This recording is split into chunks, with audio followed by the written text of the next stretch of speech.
न्याय में देरी न्याय से इनकार है। ये कहावत तो हम सबने सुनी है, पर क्या हो जब न्याय की रफ्तार इतनी तेज हो जाए कि वो अन्याय बन जाए। नमस्कार, द डीप डाइव की विशेष यूपीएससी करंट अफेयर्स श्रृंखला में आपका स्वागत है। आज हम भारतीय न्याय प्रणाली की एक ऐसी पहेली को सुलझाने की कोशिश करेंगे जो इंडियन एक्सप्रेस में छपी एक रिपोर्ट ने हमारे सामने रखी है। ये report NALSAR university of law और स्क्वायर सर्कल क्लिनिक ने तैयार की है और इसमें भारत में मृत्युदंड के पिछले 10 सालों के आंकड़े हैं।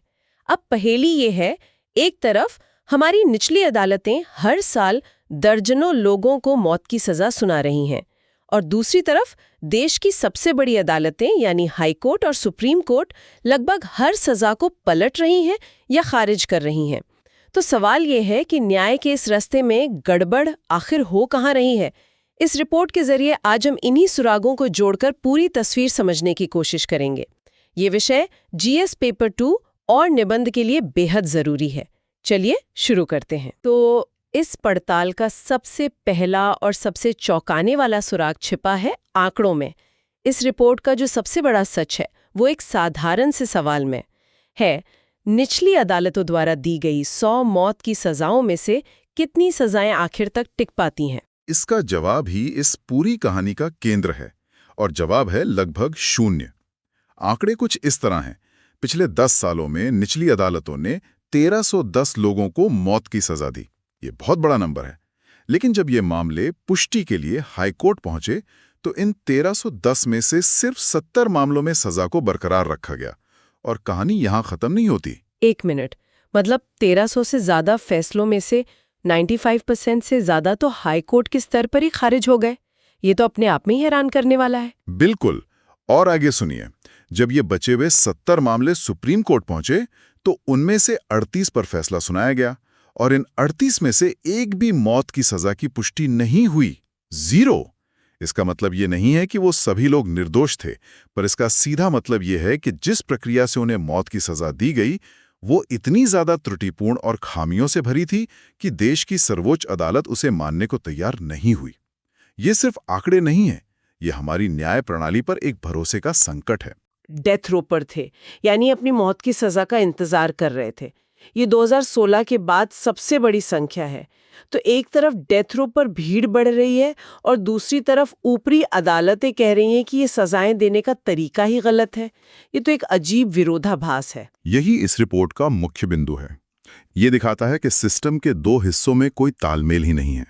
निचली अदालतें लगातार मौत की सजा दे रही हैं, शायद सामाजिक दबाव या किसी और वजह से, जबकि ऊपरी अदालतें एक तरह से गेटकीपर या सुधारक का काम कर रही हैं। तो ये साफ है कि ऊपरी अदालतें एक तरह से सिस्टम की गलतियों को साफ करने का काम कर रही हैं। पर क्या ये सिर्फ कुछ मामलों में हो रहा है या ये एक ट्रेंड बन चुका है? यह अब एक स्थापित पैटर्न बन चुका है। अकेले 2025 के आंकड़े देखिए। हाई कोर्ट्स के सामने जितने भी मौत की सजा के मामले आए उनमें से 25% से ज्यादा मामलों में तो उन्होंने सीधे सीधे आरोपियों को बरी कर दिया। सजा कम करना अलग बात है, यहाँ तो पूरी तरह से बरी कर दिया गया। और सुप्रीम कोर्ट में तो ये आंकड़ा 50% से भी ज्यादा है। 2025 में सुप्रीम कोर्ट ने 19 में से 10 मामलों में आरोपियों को बरी किया। इसका मतलब ये हुआ कि हर 2 में से एक व्यक्ति जिसे निचली अदालत ने मौत के लायक समझा था उसे सुप्रीम कोर्ट ने पूरी तरह बेगुनाह पाया। ये तो किसी एक जज की गलती नहीं हो सकती, ये तो पूरी व्यवस्था पर सवाल उठाता है।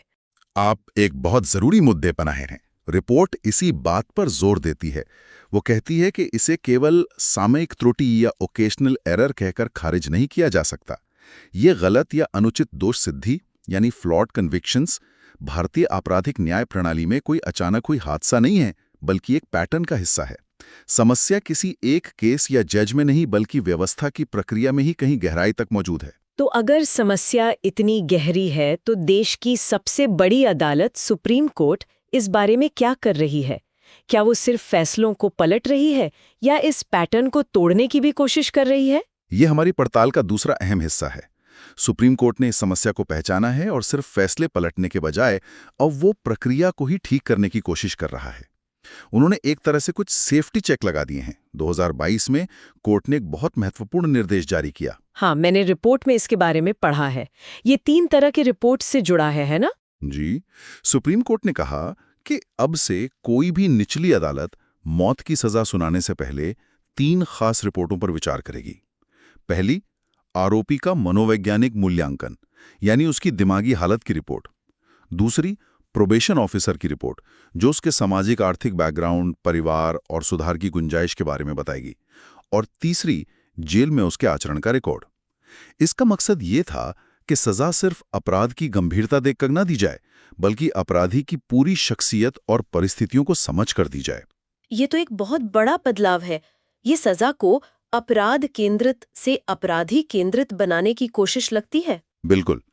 और फिर अगस्त 2025 में वसंत संपत दुपारे बनाम भारत संघ मामले में एक और ऐतिहासिक फैसला आया। कोर्ट ने इन सेफ्टी चेक्स को और मजबूत कर दिया। उन्होंने कहा कि मौत की सजा पर सुनवाई का सही मौका मिलना सिर्फ एक प्रक्रिया नहीं है, बल्कि संविधान के अनुच्छेद 14 और 21 के तहत दिए गए मौलिक अधिकार का हिस्सा है। यानी बराबरी और जीवन के अधिकार का एक अहम हिस्सा। कोर्ट एक तरह से कह रहा है कि सजा सुनाने में जल्दबाजी करना या इन रिपोर्ट्स को नजरअंदाज करना किसी के जीने के हक से खिलवाड़ करने जैसा है। आपने एकदम सही समझा। इसका सीधा मतलब ये हुआ कि अगर 2022 के इन दिशा निर्देशों का पालन नहीं होता है, तो ये सीधे सीधे मौलिक अधिकारों का उल्लंघन माना जाएगा। इस फैसले ने सजा देने की प्रक्रिया पर एक बहुत बड़ी जिम्मेदारी डाल दी है, और इसी का असर हमें नतीजों में दिख रहा है। लगातार तीसरे साल 2023 से 2025 तक सुप्रीम कोर्ट ने एक भी मौत की सजा की पुष्टि नहीं की है। यह दिखाता है कि न्यायपालिका का शीर्ष स्तर इस मुद्दे को लेकर कितना गंभीर है। यहाँ पर पहेली और भी उलझ जाती है। अगर सुप्रीम कोर्ट इतनी साफ और कड़े निर्देश दे रहा है और उन्हें मौलिक अधिकारों से भी जोड़ रहा है, तो फिर ये बदलाव निचली अदालतों तक पहुंच क्यों नहीं रहा? जमीनी हकीकत क्या है? 95% से ज्यादा फैसलों का पलटना तो यही दिखाता है कि नीचे कुछ भी नहीं बदला है। और यहीं पर रिपोर्ट का सबसे चिंताजनक आंकड़ा सामने आता है। 2025 में निचली अदालतों ने जो 83 मौत की सजाएं सुनाई, उनमें से 79 मामलों में सुप्रीम कोर्ट के 2022 के दिशा निर्देशों का पालन ही नहीं किया गया। ये 95.18% की गैर अनुपालन दर है। मतलब 95% मामलों में नियमों को ताक पर रख दिया गया। 95%? ये कैसे मुमकिन है? क्या निचली अदालतों को सुप्रीम कोर्ट के फैसलों की जानकारी नहीं है, या वो जानबूझकर उन्हें नजरअंदाज कर रही हैं? इसके पीछे क्या वजह हो सकती है? रिपोर्ट बताती है कि इसकी एक बड़ी वजह सजा सुनाने की प्रक्रिया में की जाने वाली जबरदस्त जल्दबाजी है। 2025 के 18 मामलों में जिस दिन आरोपी को दोषी ठहराया गया, उसी दिन कुछ ही घंटों में उसे मौत की सजा भी सुना दी गई। 2/3 से ज्यादा मामलों में सजा पर बहस 5 दिनों के अंदर ही खत्म कर दी गई। इतनी कम समय सीमा में तो बचाव पक्ष के लिए मनोवैज्ञानिक रिपोर्ट या प्रोबेशन ऑफिसर की रिपोर्ट तैयार करवाना लगभग नामुमकिन होगा। ये तो न्याय के नैसर्गिक सिद्धांतों के भी खिलाफ है, जहां अपना पक्ष रखने के लिए पूरा समय मिलना चाहिए। आप जिस बात को नैसर्गिक सिद्धांत कह रहे हैं, रिपोर्ट उसे प्रक्रियात्मक अन्याय कहती है। ये सिर्फ समय की कमी नहीं है, ये बचाव के अधिकार का हनन है। सोचिए, एक तरफ सरकारी वकील है जिसके पास राज्य की पूरी मशीनरी, संसाधन और समय है, और दूसरी तरफ बचाव पक्ष है जिसे शायद 48 घंटे में यह साबित करना है कि उसके मुवक्किल को क्यों नहीं मरना चाहिए। इस जल्दबाजी में वो सजा कम करने वाली परिस्थितियां जैसे गरीबी, मानसिक बीमारी या बचपन का ट्रॉमा अदालत के सामने रख ही नहीं पाता। तो क्या इसके पीछे काम का बोझ है, या फिर त्वरित न्याय देने का एक सामाजिक दबाव काम कर रहा है? अक्सर जघन्य अपराधों के बाद समाज में एक मांग उठती है कि दोषियों को तुरंत फांसी दो। क्या निचली अदालतें उस दबाव में आ जाती हैं? रिपोर्ट सीधे तौर पर ये नहीं कहती, लेकिन ये एक संभावित कारण जरूर है। काम का बोझ, संसाधनों की कमी और जनता की भावनाओं का दबाव, ये सब मिलकर एक ऐसा माहौल बना सकते हैं जहां प्रक्रिया की बारीकियों पर ध्यान देने के बजाय फैसला सुनाने पर जोर ज्यादा हो।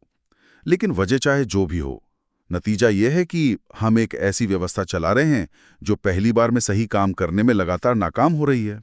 और ये हमें एक और दिलचस्प विरोधाभास की तरफ ले जाता है, जिसका जिक्र रिपोर्ट में है।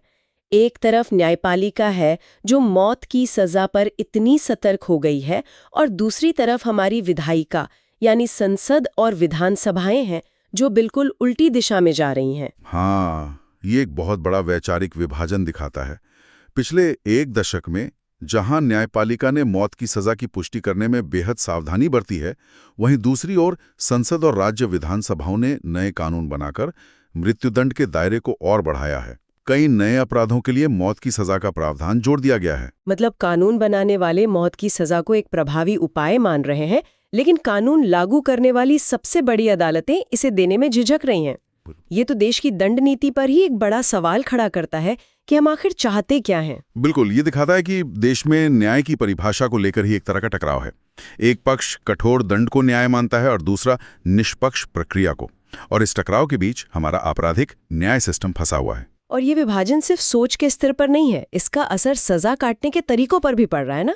रिपोर्ट में उम्र कैद को लेकर भी एक बहुत गंभीर चिंता जताई गई है। हाँ, और ये एक नई और खतरनाक प्रवृत्ति है। ऊपरी अदालतें जब मौत की सजा को खारिज करती हैं तो वे अक्सर उसे एक खास तरह की उम्र कैद में बदल देती हैं।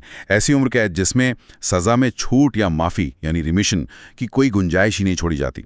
मतलब सजा 20, 30, 40 साल या बाकी बची जिंदगी के लिए तय कर दी जाती है। इसका मतलब ये हुआ कि उस कैदी के जेल से जिंदा बाहर आने की उम्मीद ही खत्म कर दी जाती है। ठीक यही रिपोर्ट इसे कानून का एक अनियमित क्षेत्र कहती है जो मनमानी का शिकार हो सकता है। और इस पर रिपोर्ट की एक टिप्पणी बहुत मार्मिक है। वो कहती है कि ऐसी सजाओं को मृत्युदंड का एक सौम्य या नरम विकल्प नहीं समझना चाहिए, क्योंकि वे एक व्यक्ति से जीवन का एक महत्वपूर्ण सार छीन लेती हैं, आशा। जरा एक पल के लिए उस इंसान के बारे में सोचिए। उसे मौत की सजा सुनाई गई, उसने शायद 5-10 साल डेथ रो की कालकोठरी में बिताए, हर दिन मौत का इंतजार किया, और फिर एक दिन अदालत कहती है, ठीक है, हम तुम्हें फांसी नहीं देंगे, लेकिन तुम अपनी आखिरी सांस तक इसी जेल में रहोगे। उस खोए हुए समय और मानसिक पीड़ा की भरपाई कौन करेगा? ये वाकई सोचने वाली बात है। रिपोर्ट में कुछ और आंकड़े भी हैं, जैसे कि डेथ रो पर सबसे ज्यादा लोग किस राज्य से हैं या किन अपराधों के लिए ये सजा ज्यादा दी जा रही है। ये यूपीएससी के छात्रों के लिए महत्वपूर्ण हो सकता है। जी, रिपोर्ट के अनुसार डेथ रो की आबादी कुछ राज्यों में केंद्रित है। उत्तर प्रदेश में सबसे ज्यादा 127 लोग डेथ रो पर हैं, जिसके बाद गुजरात, हरियाणा और महाराष्ट्र आते हैं। 2025 में डेथ रो की कुल आबादी में 4.18% महिलाएं थीं, और ज्यादातर मौत की सजाएं सामान्य हत्या और यौन अपराधों से जुड़ी हत्या के मामलों में दी गई। ये आंकड़े हमें अपराध और सजा के भौगोलिक और सामाजिक पैटर्न को समझने में मदद करते हैं। तो इस पूरी गहरी पड़ताल का सार क्या है? हमने जो पहेली सुलझाने की कोशिश की, उसकी तस्वीर अब कैसी दिख रही है?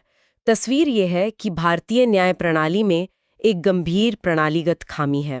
हमारी निचली अदालतें एक ऐसी प्रक्रिया के तहत मौत की सजाएं सुना रही हैं जो ऊपरी अदालतों की जांच में टिक ही नहीं पा रही। सुप्रीम कोर्ट ऊपर से प्रक्रियात्मक सुरक्षा के सेफ्टी चेक्स लगाकर इस बहाव को रोकने की कोशिश कर रहा है, लेकिन जमीनी स्तर पर उन नियमों का पालन न के बराबर है।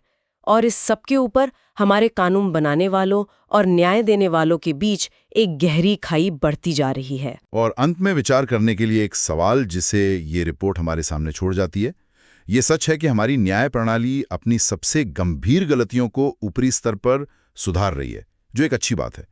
लेकिन यह एक गहरा सवाल खड़ा करता है, उस अपार मानवीय कीमत का क्या जो उन लोगों को चुकानी पड़ती है जो बरी होने से पहले या जिनकी सजा कम होने से पहले सालों बल्कि दशकों तक डेथ रो पर बिताते हैं। क्या एक ऐसी व्यवस्था जो पहली बार में सही करने के बजाय गलतियों को सुधारने पर इतना अधिक निर्भर करती है, वास्तव में न्याय दे सकती है? ये एक ऐसा सवाल है जो भारतीय राज्य व्यवस्था और न्याय प्रणाली को समझने वाले हर व्यक्ति, खासकर प्रतियोगी परीक्षाओं की तैयारी कर रहे लोगों के लिए अत्यंत महत्वपूर्ण है। सुनने के लिए धन्यवाद।